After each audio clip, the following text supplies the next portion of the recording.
So, right off the bat, I just want to let you know that I am not a fan of hats. So, I never really liked them, never really wore them, but hey, it matches the shirt. So, I was like, hey, why not? You know what I'm saying? But today's episode of Arguing with Crazy, I am not going to do a reenactment. I figured I'd just tell the story because it also ties in with another segment that I have called Crazy People / Crazy Neighbors, right? And I figured it'd be best to just tell the story and I could tell both things at the same time. Also, it might answer some people's questions because I put it in one of my songs, the first couple lines of one of my songs. And in case you haven't heard it, it went a little something like this. You think that I learned with a kitchen chair, both across my ribs, and there's that day that you was pulling up my braids and now I'm missing hair, kicking dents up in my cotton.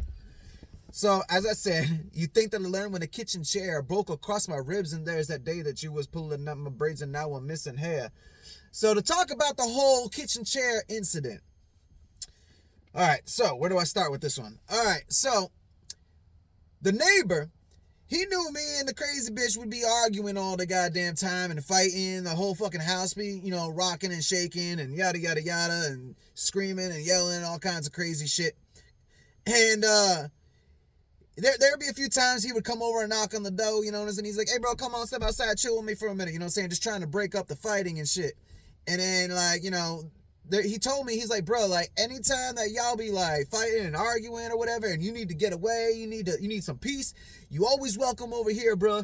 You always can come over, you know what I'm saying? Like, even if I'm not home, you can chill on my back porch, smoke a cigarette, drink a beer, whatever, you know what I'm saying? Just chill, cool off or whatever, man. You fucking always welcome. So, with that being said, I was over there a lot, you know what I'm saying? Most of the time he was there, but there'd be a few times he wasn't there, you know what I'm saying? I'd go to the back porch, and just chill to get away from the crazy. So one day I'm over there chilling with the neighbor, and here comes Crazy.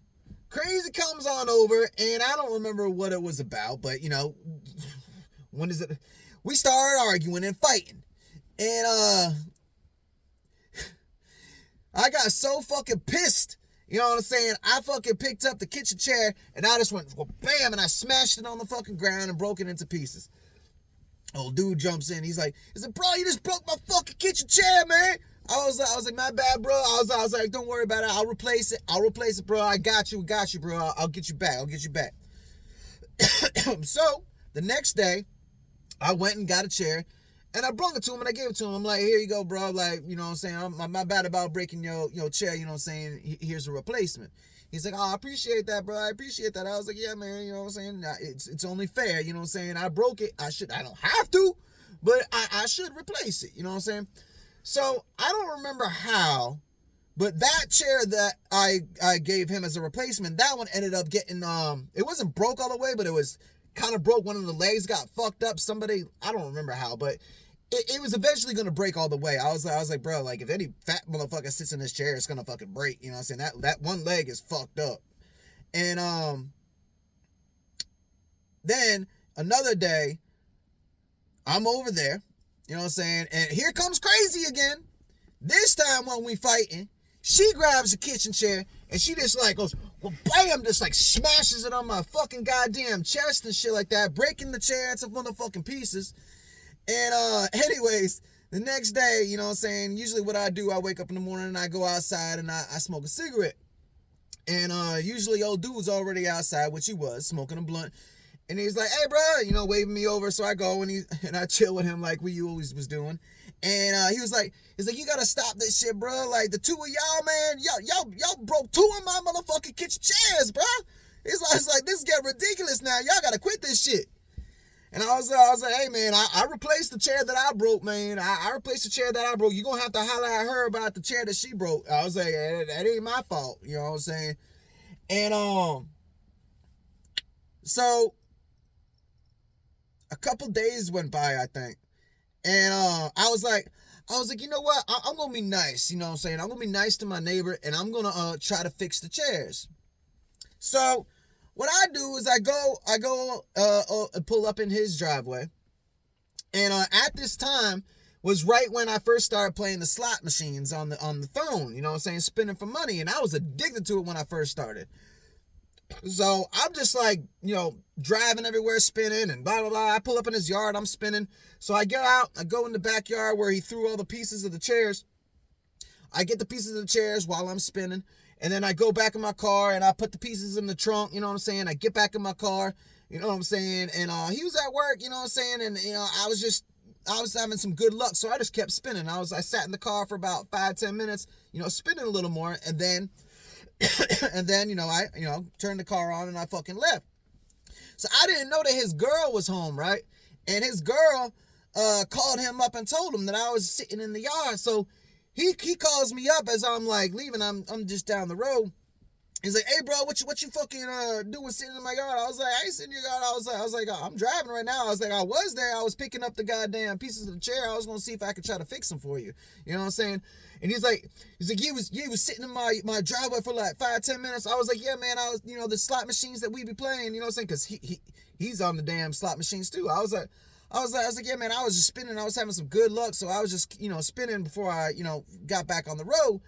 And he's like, I, that's cool, but don't be chilling in my yard like that no more. You know what I'm saying? And I'm like, bro, you just told me, you know what I'm saying, like multiple times over the past couple weeks, couple months, that anytime I want to, I could, you know, come and chill in your yard, you know what I'm saying, whether you home or not. And there's been plenty of times that I have, so I didn't understand what the deal was this time. I guess because his girl was home, but I didn't know his girl was home. So I was like, all right, I understand. So I take the chairs home, you know what I'm saying, and I try to fix them, but they're broken beyond repair. So my motherfucking ass, I thought I would be nice, right? So I went and got him 2 more motherfucking chairs. I didn't have to. I already replaced the chair that I done broke. You know what I'm saying? The bitch broke the other chair, and then the other chair, I don't remember how that one broke, but that, you know, that was basically broke. So I didn't have to replace the chairs. But I decided I was going to. I was going to be a good fucking neighbor, you know what I'm saying? And anyways, this time, I'm driving through town, right? And I'm passing by the house. I'm just going to go ahead and drop the chairs off now. He's at work, so I was like, all right, I ain't going to pull up in his yard this time. I pulled up in the crazy bitch's yard, and then I walked the chairs over to his back porch. I left them there. I turned around and left. I didn't stay. I didn't chill. I didn't play. I wasn't flipping on the goddamn, you know, phone or nothing. I just fucking left. So when he gets off work, he calls me up and he's like, "Hey, bro, what the fuck I tell you about coming in my motherfucking yard when I ain't home?" I was like, "Bro, you told me not to be chilling in your motherfucking yard. I was just dropping off the goddamn chairs. Why don't you show some appreciation that I fucking gave you some fucking chairs that I didn't have to? That's 3 motherfucking chairs total. I done got your motherfucking ass. You know what I'm saying? When I only owed you 1. And he's like, "Nah, bro, I feel like you trying me, bro. I feel like you trying me." I was like, "Bro, what the fuck?" I was like, we've been knowing each other for fucking 20 motherfucking years, and we've been pretty tight these last couple years and shit like that. I was like, I don't know what the fuck you got going on, bro, but you tripping, bro. You tripping. And then he was with a mutual friend of ours, and I heard him, chime in on the phone. You know, he's like, "Bro, you are tripping, man. Zeus was just trying to do something nice. He was just trying to fucking, replace the chairs that were broken. You know, there ain't no ill intent there. You know what I'm saying?" So then the neighbor butts back in. "All right, yeah, that's fine, whatever. But you could have just left the chairs on the property line in between the 2 houses." And I'm like, if I would have left them in between on the property line in between the 2 houses, how would you have known that those chairs were for you? You know what I'm saying? They could have just been 2 chairs in the middle of the fucking yard. You know what I'm saying? Like, bro, like, you tripping for real, bro. Like, you gonna tell the fucking UPS driver the same goddamn thing? You gonna tell the UPS and FedEx, "Hey, don't be dropping off no motherfucking packages. Leave them on the property line." You know what I'm saying? Like, bro, like, show some appreciation. I was fucking replacing the goddamn chairs that I didn't even have to replace. Just trying to be a good motherfucking neighbor, you know what I'm saying? Because you showed me love sometimes, so I was showing you love back, you know what I'm saying? Like, what the fuck? And then you don't treat me like that? Like, bro, like, you out of your own fucking mind. I was like, you ain't got to worry about it, bro. I ain't gonna be fucking, fuck with you. I ain't coming in your yard no more, nothing, you know what I'm saying? It's cool, whatever. So we didn't really fuck with each other for about a week or 2, but then we started back, chilling and shit like that, and I'm always going over to his fucking yard and shit like that again. But I just thought that was a crazy ass situation, tripping over those chairs like that. You know what I'm saying? And that crazy motherfucking bitch breaking the goddamn chair over my motherfucking goddamn chest. You know what I'm saying? But I thought that those two stories, you know what I'm saying, you know, tie in together. So I thought I would just make it one video, you know, telling that. But anyways, that's that. And I'll see you next time. Holla back.